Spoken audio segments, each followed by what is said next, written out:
sauvé. Alors, quand je te parle du salut, ça veut dire que je te demande si tu es sauvé. Et nous sommes sauvés de quoi? Parce que lorsqu'on parle d'être sauvé, certainement, vous pensez au péché. Ah oui. Est-ce que vous êtes sauvé du péché? Est-ce que toi, tu es sauvé du péché? Ce matin, nous allons parler dans le livre de Jean, chapitre 3, le verset 16, qui nous dit, connaissons tous, car Dieu a tant aimé le monde qu'il a donné son Fils unique, afin que quiconque croit en lui ne périsse point, mais qu'il ait la vie éternelle. Cette vie éternelle, nous l'avons en Jésus-Christ. Alors ce matin, je voudrais te dire, premièrement, nous sommes nés pécheurs nous sommes nés en Adam en tant que des pécheurs. Parce que lorsque Dieu donne le commandement à Adam, tu ne mangeras pas l'arbre de la connaissance du bien et du mal.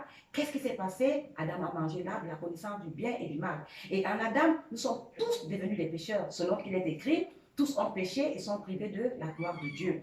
Mais le mystère, c'est quoi? Dieu nous a tant aimés, comme on a vu dans le livre de Jean, chapitre 3, verset 16, qu'il a donné son Fils unique, afin que quiconque croit en lui, quiconque croit ne périsse point, mais qu'il ait la vie éternelle.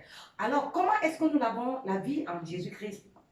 Premièrement, le salaire du péché étant la mort. Jésus-Christ est venu mourir pour toi, il est venu mourir pour moi, parce que dans Jean 1, il est dit, voici l'agneau de Dieu qui ôte le péché du monde. Jésus-Christ a ôté mon péché. Il a également ôté ton péché. Et parce qu'il a ôté ton péché, c'est grâce à lui que nous avons la vie éternelle en Jésus-Christ. Nous avons pardon de nos péchés, nous sommes saints, oui, nous sommes justes et nous sommes parfaits. N'est-ce pas une bonne nouvelle? Est-ce que toi, tu crois que tu es juste? Est-ce que tu crois que tu es parfait? Est-ce que tu crois que tu es saint? Et si tu ne le crois pas, à partir de ce moment, et pendant que nous allons avoir 5 minutes de prédication ensemble, j'aimerais que tu aies l'assurance de ton salut. J'aimerais que tu aies la confirmation que si nous ne nous reverrons pas ici sur cette terre, nous allons nous retrouver auprès de Dieu au paradis. Alors, pour continuer, qu'est-ce que je vais dire? Lorsque Adam a mangé l'arbre de la connaissance du bien et du mal, la Bible dit que nous avons été séparés de Dieu. Ah oui, la séparation. La séparation est entrée. Parce que le péché apporte la séparation entre l'homme que vous êtes et Dieu le Père. Et pour que nous puissions être réconciliés à Dieu, il a envoyé Jésus-Christ, qui lui a bien dit, je suis le chemin, je suis la vérité et je suis la vie. Nul ne peut venir au Père que par moi. Et comment est-ce que cela est possible? Lorsqu'il est mort sur la croix, il t'a réconcilié avec ton Père.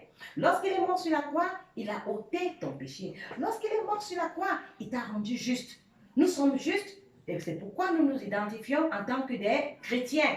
Et parce que nous nous identifions en tant que des chrétiens, ce matin, pour conclure, il y a une seule chose que j'aimerais que tu retiennes. Il y a une seule chose que j'aimerais que tu gardes. Il y a une seule chose que j'aimerais que tu prennes en tant que début de nos conversations ensemble. C'est que tu es juste, c'est que tu es saint, c'est que tu es parfait. Grâce à Jésus-Christ. Il est mort sur la croix pour toi. Alors, si la vidéo t'a plu, si tu es intéressé par cette vidéo, j'aimerais que tu me laisses un commentaire afin que je puisse la lire. Et tu peux aussi avoir des questions, tu peux avoir une contribution. Les critiques aussi sont les bienvenues. Alors, sur ce, je vous dis au revoir et à demain, s'il plaît à Dieu. Merci. Écoute.